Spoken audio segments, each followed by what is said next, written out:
మన జీవితంలో ఒక్కరోజు కాదు, చాలా రోజులు ఇలా అనిపిస్తాయి. నేనే దారి వెళ్ళాలి? ఈ నిర్ణయం సరైనదేనా? నా జీవితం ఎవరు నడిపిస్తారు? చుట్టూ చాలా దారులు కనిపిస్తాయి, కానీ సరైన దారి ఏదో అర్థం కాదు. అలాంటి సమయంలో మనకొక వెలుగు కావాలి. మన చేతిని పట్టుకుని సరైన మార్గం చూపించే ఒకరు కావాలి. అదే యేసయ్య. ఈరోజు మనం వినబోయే కథ ఒక యువకుడి జీవితం గురించి మాత్రమే కాదు, మన ప్రతి ఒక్కరి జీవిత కథ. దారి తెలియని వేళ యేసయ్య ఎలా నడిపిస్తాడో ఈ కీర్తనలు స్టోరీ ద్వారా తెలుసుకుందాం. ముందుగా బైబిల్ కీర్తనను చదువుకుందాం. కీర్తనల గ్రంథము 32:8. నీకు ఉపదేశము చేసెదను, నీవు నడవవలసిన మార్గమును నీకు బోధించదను, నీమీద దృష్టియుంచి నీకు ఆలోచన చెప్పెదను. ఇప్పుడు మన కథను మొదలు పెడదాం. అఖిల్ అనే ఒక యువకుడు ఉండేవాడు. చదువులో బాగానే ఉన్నాడు, కాని అతని మనసులో మాత్రం ఎప్పుడూ ఒక ప్రశ్న: నా జీవితం ఎటు వెళ్తోంది? నేను తీసుకుంటున్న నిర్ణయాలు సరైనవేనా? అతని స్నేహితులు ఒక్కొక్కరు ఒక్కో దారి చెప్పారు. ఒకరు డబ్బే ముఖ్యం అన్నారు, మరొకరు పేరే ముఖ్యం అన్నారు. అఖిల్ మాత్రం ఏ దారి నిజమో అర్థం కాక లోపల కలవరపడేవాడు. ఒకరోజు అతను చాలా ఆశపెట్టుకున్న అవకాశం చేజారిపోయింది. ఆ రోజు రాత్రి ఒంటరిగా రోడ్డుపై నడుస్తూ తనలో తానే అనుకున్నాడు: ఇన్ని ప్రయత్నాలు చేసినా నా జీవితం ఎందుకు గందరగోళంగా ఉంది? అప్పుడే దగ్గర్లోని ఒక ఇంటి నుంచి ఒక కీర్తన వినిపించింది: యేసయ్య నా దారి, నన్ను నడిపించు ప్రభువా. ఆ మాటలు అఖిల్ హృదయాన్ని బలంగా తాకాయి. అతను ఆగిపోయాడు. ఆకాశం వైపు చూసి మొదటిసారి పూర్తిగా మనసుతో ఇలా ప్రార్థించాడు: యేసయ్యా, నేను నా బుద్ధితో నా జీవితాన్ని నడిపించడానికి ప్రయత్నించాను, కాని విఫలమయ్యాను. ఇక మీదట నా దారి నీవే, నా జీవితం నీవే నడిపించు ప్రభువా. ఏ అద్భుతం వెంటనే జరగలేదు, కాని అతని మనసులో శాంతి వచ్చింది. తరువాతి రోజుల్లో అఖిల్ ప్రతి నిర్ణయానికి ముందు ప్రార్థన చేయడం మొదలుపెట్టాడు. చిన్నదైనా పెద్దదైనా, యేసయ్యా, నీ చిత్తం ఏంటి అని అడిగేవాడు.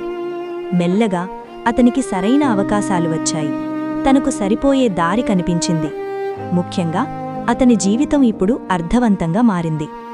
ఆ రోజు అఖిల్ ఒక నిజం తెలుసుకున్నాడు: మనకు దారి తెలియకపోయినా మన దారిని చూపించే దేవుడు ఉన్నాడు. ఈరోజు అతను ధైర్యంగా చెబుతున్నాడు: యేసయ్య నా దారి, నా జీవితం యాదృచ్ఛికం కాదు, నా జీవితాన్ని నడిపించే దేవుడు నా వెంట ఉన్నాడు. దారి అర్థం కాకపోయినా, భవిష్యత్తు కనిపించకపోయినా యేసయ్యను నమ్ము, ఆయనే నీ దారి. రండి, కలిసి ప్రార్థన చేసుకుందాం. ప్రార్థన. ప్రేమగల యేసయ్య, ఈరోజు నీ సన్నిధిలో నిలబడి మా హృదయాలన్నిటినీ నీ చేతుల్లో పెడుతున్నాము ప్రభువా. చాలాసార్లు మా జీవితంలో ఏ దారి వెళ్లాలో అర్థం కాక గందరగోళంలో పడిపోతాము. మా బుద్ధిపై ఆధారపడకుండా నీ చిత్తాన్ని అడగడం మాకు నేర్పించు ప్రభువా. మా ముందు నడిచే దేవుడివై మాకు సరైన మార్గం చూపించు. తప్పుదారిలోకి వెళ్లకుండా నీ వెలుగులో నడిపించు. ఈరోజు ఎవరికైనా భవిష్యత్తుపై భయముంటే, నిర్ణయాలపై సందేహముంటే, ఆ హృదయాలకు నీ శాంతినివ్వు యేసయ్యా. యేసయ్యా, నీవే మా దారి, మా జీవితం నీవే నడిపించు. యేసయ్య పవిత్ర నామంలో ప్రార్థిస్తున్నాము తండ్రి, ఆమేన్. ప్రియమైన దేవుని స్నేహితులారా, ఈరోజు మనం విన్న ఈ కథ కేవలం ఒక యువకుడి కథ మాత్రమే కాదు, ఇది మనందరి జీవితం. మన జీవితంలో కూడా ఎన్నో దారులు కనిపిస్తాయి, కానీ ఏ దారి సరైనదో అర్థం కాని పరిస్థితులు వస్తాయి.